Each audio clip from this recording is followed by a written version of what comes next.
नमस्कार दोस्तों, स्वागत है आपका क्रेजी क्रिप्टो मिंटू में। आज हम बात करेंगे आपके द्वारा पूछे गए क्वेश्चंस के बारे में, यानी अपना एक तरह से Q&A सेक्शन होगा ये। और बात होगी शिबाइनू की, इसमें क्या हो रहा है, क्यों नहीं बढ़ रहा है, ये आखिर समस्या कहाँ पर है। हाल्विंग LTC की होगी या जो सिनेरियो चल रहा है उसकी वजह से टल जाएगी। और आपका CEX यानी कि सेंट्रलाइज जो एक्सचेंज हैं अभी, उन पर 4 साल में उनकी हालत सबसे ज़्यादा पतली है। BNB में क्या चल रहा है, मैटिक क्या और डाउन होगा, यही सब मिले जुले आपके सवाल हैं। चलिए इन्हीं पे बात करते हैं। वीडियो अच्छा लगे तो लाइक सब्सक्राइब जरूर कीजिएगा। पहले ले लेते हैं अपने शिबाइनू को, क्योंकि सबसे ज़्यादा क्वेश्चन उसी पे हैं, क्योंकि लोगों ने उम्मीद उससे ज़्यादा लगा रखी है। अब भाई देखिए, उम्मीदें हैं तो वो अपनी जगह पर हैं, लेकिन जो सिनेरियो चल रहा है फिलहाल शिबाइनू में, वो सिनेरियो ऐसा है कि देखिए बजाय ऊपर जाने की उसका सिनेरियो फिलहाल नीचे को है। फिलहाल करंट में उसका जो प्राइस चल रहा है वो 0.5 टाइम 079 की सीरीज में चल रहा है, यानी कि एक जीरो तो ऐड हो गया है। जो 4 जीरो हुआ करते थे डॉलर में प्राइस है, और 79 की सीरीज पे आ गया, यानी कि 9 की नहीं 79 की सीरीज में। अब यहाँ प्राइस तो गिर रहा है, वो अलग बात है, इसकी रैंकिंग भी गिर रही है। हकीकत यही है। देखिए साहब, एक हमारे भाई साहब हैं जो शिबाइनू के पीछे पड़े रहते हैं, तो भाई उनसे जाके पूछोगे वो $10 $1 कब पहुंचाएंगे। भाई मैं तो नहीं पहुंचा पाऊंगा, वो जरूर पहुंचा देंगे। वो आज ही शाम को वीडियो बनाएंगे तो उसी में पहुंचा देंगे $10 शिबाइनू।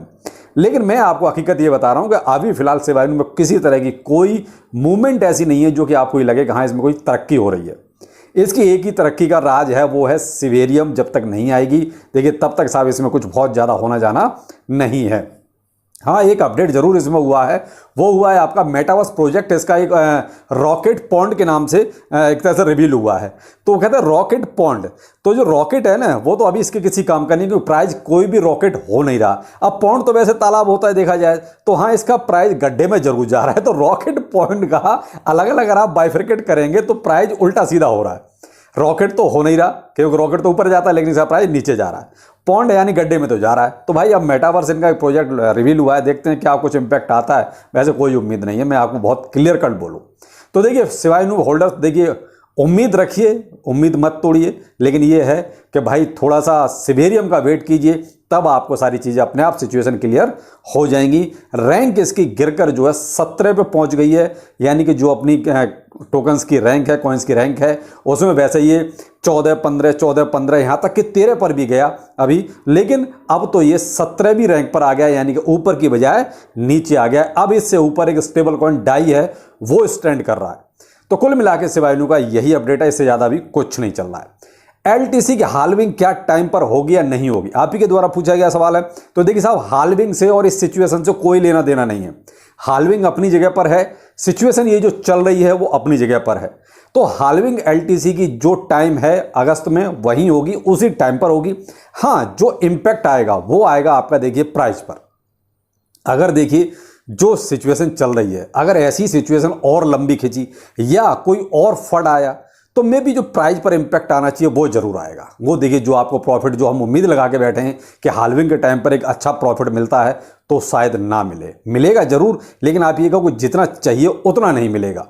क्योंकि देखिए जो सिनेरियो चलता है उसका कहीं ना कहीं इंपैक्ट आपको हर एक प्राइस पर नजर जरूर आएगा। तो देखिए वो हाल्विंग पर उसका नज़र आ सकता है, लेकिन यह है कि हाल्विंग अपने टाइम पर होगी, प्राइस में सिचुएशन के हिसाब से वेरिएशन आ सकता है। तो आप ये थोड़ा सा ध्यान रखिएगा। बाकी प्राइस आपका भी $88 पे चल रहा है, अपॉर्चुनिटी अच्छी है, लेकिन रिस्क फैक्टर जरूर देखिएगा किसी भी टोकन में बाइंग बनाने से पहले, क्योंकि हालात फिलहाल ज़्यादा अच्छे नहीं है। ठीक है, मैटिक मैंने देखी दोपहर में भी आपको बहुत क्लियर कट बोला था, मैटिक में कोई प्रॉब्लम नहीं है। इवन अगर आप यकीन कर सको तो ठीक है, मैंने अभी जो है ₹70 पर और ₹68 पर भी बाइंग की है। ज़्यादा नहीं, बहुत छोटी छोटी की है, लेकिन मैंने फिर भी बाइंग की है। यानी कि जब अभी इसका प्राइस ₹70 और ₹68 था, तब भी मैंने छोटी छोटी 2 बाइंग बनाई है। मैं वैसे किसी को एवरेज नहीं करता, लेकिन क्योंकि मुझे पॉलीगॉन में लगता है कि ठीक है कोई दिक्कत नहीं है, तो सिचुएशन चल रही है उसका मारा हुआ है, सारा क्रिप्टो मार्केट उसी का मारा हुआ है जो सिचुएशन चल रही है।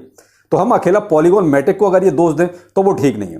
बाकी आपकी अपनी मर्जी है, जैसा आप ठीक समझें, जो आप करना चाहें कर सकते हैं। बाकी मेरे हिसाब से प्रोजेक्ट में कोई कमी नहीं है। मैंने दोपहर को भी बोला था, अभी बोल रहा हूँ। लेकिन क्रिप्टो करेंसी है, कब क्या हो जाए किसी के साथ भी कुछ नहीं कह सकते, इसलिए रिस्क को 100% अपना कैलकुलेट करके चलें, वो ज़्यादा बेहतर रहेगा।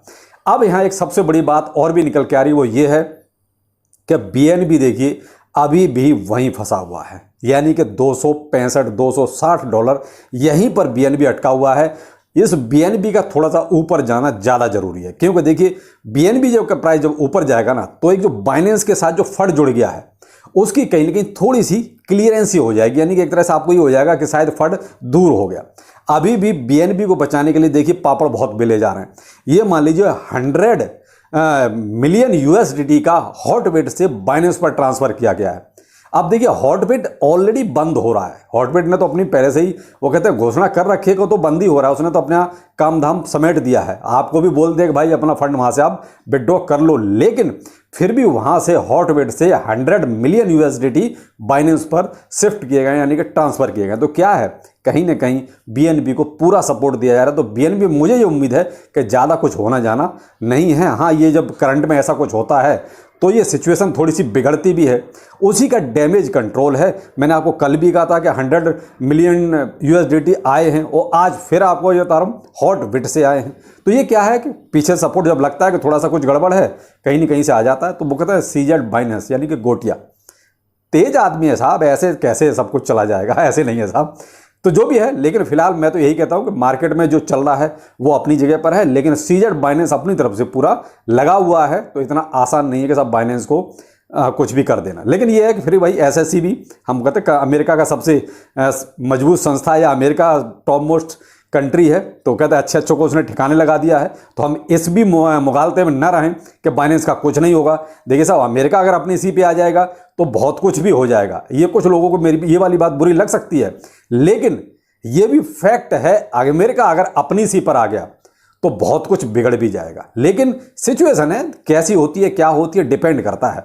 तो अभी फिलहाल हम इस बात को साइड में डाल दें तो ज़्यादा बेहतर है। अब रही बात इसकी कि जो अपने एक्सचेंज है उनकी हालत क्यों पतली है। बिल्कुल साहब, 4 साल के इस दरमियान में पीरियड में सबसे कम ट्रेडिंग वॉल्यूम इस साल का है, और खासकर ये आपका अप्रैल मई और अब ये जून शुरू हो गया है, यहां का ट्रेडिंग वॉल्यूम धीरे धीरे घट रहा है। यानी एक्सचेंजों की हालत मतलब पतली पतली और बद से बदतर जिसे कहेंगे, उसका उदाहरण आप ये भी देख रहे हैं कि बहुत से एक्सचेंज तो बंद हो गए। क्यों बंद हो गए? इसलिए बंद हो गए कि उनसे अपना खर्चा नहीं निकल रहा, वो कैसे एक्सचेंज चलाएं, ऊपर से रूल्स एंड रेगुलेशंस और भतेरी इतनी सारी जांच पड़तालें, तो कहीं ना कहीं एक्सचेंजों की हालत पतली हो गई है। तो ये रिकॉर्ड जो है वो कहीं ना कहीं थोड़ा सा नेगेटिव ही जाता है मार्केट में कि आखिर क्या हुआ। अब यहाँ हो रहा है ये कि जो फंड है वो जाता या तो डिसेंट्रलाइज जो प्लेटफॉर्म है वहां जा रहा है, या आपके जो अपने खुद के हार्ड वॉलेट हैं या तो उसमें जा रहा है, क्योंकि सेंट्रलाइज एक्सचेंजों पर लोगों का विश्वास थोड़ा सा कम हो गया। केवल उतना रख रहे हैं जितना ट्रेडिंग करनी है उनको। देखिए जो लॉन्ग टाइम होल्डर हैं वो तो मोस्टली अपना जो फंड अपने अपने वॉलेट में ले गए, जिनका कम फंड है ठीक है वो एक्सचेंजों पर रह गए, लेकिन केवल फंड अब वही एक्सचेंजों पर है जो ट्रेडिंग के मतलब का है, बाकी फंड लोगों ने अपने इधर उधर शिफ्ट कर दिए हैं। तो ये है कुछ अभी का हाल। बाकी देखिए जो लॉ सूट का चल रहा है वो आपके सामने है, उसमें अभी देखिए और बहुत सी चीज़ें निकलेंगी। अभी ऐसा नहीं कि यहाँ सब कुछ खत्म हो गया है, अभी बहुत सी चीज़ें निकलेंगी। तो वहाँ पर थोड़ा अप एंड डाउन ये चलता रहेगा। कोई नेगेटिव न्यूज़ निकलेगी तो थोड़ा मार्केट नीचे जाएगा, फिर कुछ ठीक ठाक होगा तो फिर ऊपर जाएगा। जैसा भी आप देख रहे हैं कल तो थोड़ा सा मार्केट साइड में हो गया, यानी 26,400 पर बीटीसी अभी भी चल रहा है, और यही 300-400 आपको कल शाम से देखने को मिल रहा है। तो क्या है कि वो जो इम्पैक्ट आया था कहीं ना कहीं अब वो साइड में हो गया है। तो ये चीज़ें आपको देखो देखने को मिलती रहेंगी, तो उसके लिए आप वैसे भी मेंटली प्रिपेयर तो हैं ही, क्योंकि ऐसे झटके बहुत से हम झेल चुके हैं। तो कुछ नहीं है, आप देखिए एक तरह से आपके ये सवाल थे, कुछ जिज्ञासाएं थी जो मैंने क्लियर की हैं। बाकी थोड़ा सा डिसीजन आप भी अपने हिसाब से ले सकते हैं। तो चलिए फिर मिलते हैं, नमस्कार।